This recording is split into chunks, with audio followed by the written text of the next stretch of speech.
ఇలాంటి మరెన్నో వీడియోలు చూడడానికి like, share, subscribe and comment.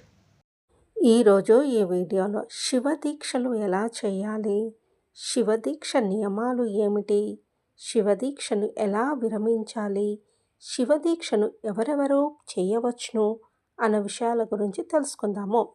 Mahashivratri పర్వదినాన్ని పురస్కరించుకొని భక్తులు అత్యంత భక్తి శ్రద్ధలతో చేపట్టే ఒక ఆధ్యాత్మిక క్రతువు శివదీక్ష.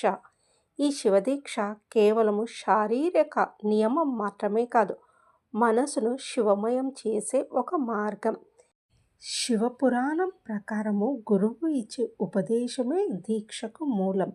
దీక్ష తీసుకోవడం వల్ల పాపాలు తొలగిపోయి జీవుడు అజ్ఞాని స్థితి నుండి పశుపతి అనగా శివుడు అనుగ్రహానికి పాత్రుడవుతాడు. శివదీక్ష రకాలు. ముఖ్యంగా శివదీక్షను 3 రకాలుగా వర్గీకరిస్తారు. శాంభవి దీక్ష అనగా గురువు తన చూపుతో, స్పర్శతో లేదా సంకల్పంతో శిష్యుడిలో జ్ఞానాన్ని నింపడం. శాక్తేయ దీక్ష గురువు తన శక్తిని శిష్యుడిలోకి ప్రవేశింపచేయడం. మాంత్రీ దీక్ష మంత్రోపదేశం ద్వారా ఇచ్చే దీక్ష. ఇందులో ఓం నమః శివాయ పంచాక్షరీ మంత్ర ప్రధానమైనది. శివతత్వాన్ని పూర్తిగా ఎరిగిన ఉత్తమ గురువును ఎంచుకొని వారి అనుమతితో దీక్ష తీసుకోవాలి. శరీర శుద్ధి, ముఖ్యంగా విభూతి, భస్మధారణ మరియు రుద్రాక్ష ధారణ తప్పనిసరి. శివ పంచాక్షర మంత్రాన్ని ఉపదేశించి నిత్యం జపించాలి. ప్రతిరోజు శివలింగానికి అభిషేకము, అర్చన చేయడము శివదీక్షలో ప్రధాన భాగం. శివదీక్ష రకాలు. భక్తులు వారి వీలుని బట్టి వివిధ కాల పరిమితుల్లో దీక్షలు చేపడతారు. మండల దీక్ష 41 రోజులు, అర్ధమండల దీక్ష 21 రోజులు, ఏకాదశ దీక్ష 11 రోజులు. శివదీక్ష నియమాల గురించి తెలుసుకుందాం.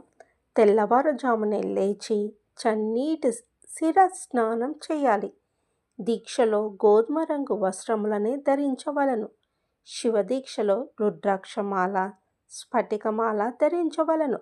సూర్యోదయ, మధ్యాహ్నము, సూర్యాస్తమయ కాలంలో స్నానాదులు ముగించుకొని నిర్మలమైన మనసుతో పూజ చేయవలను.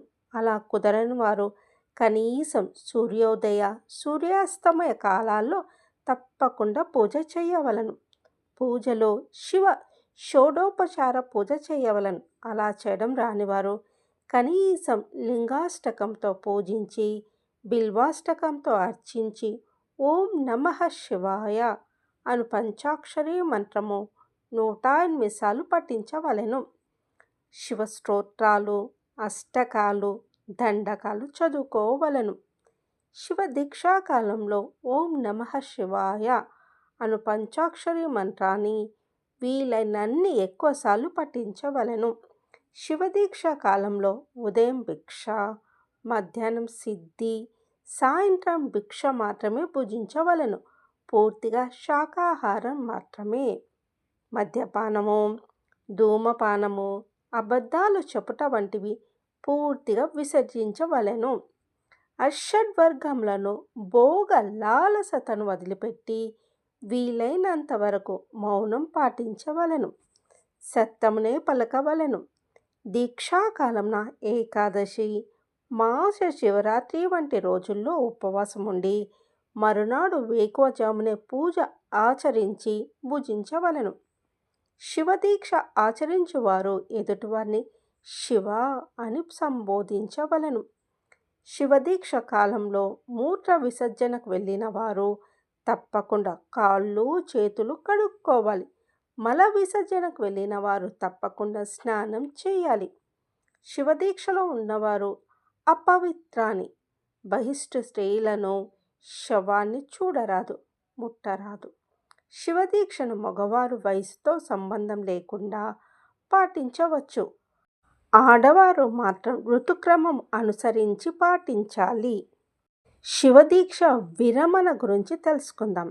మహాశివరాత్రి రోజున లేదా మరుసటి రోజున శివాలయంలో ప్రత్యేక పూజలు నిర్వహించి అభిషేకాలు చేసిన తర్వాత గురువుల సమక్షంలో దీక్షను విరమిస్తారు.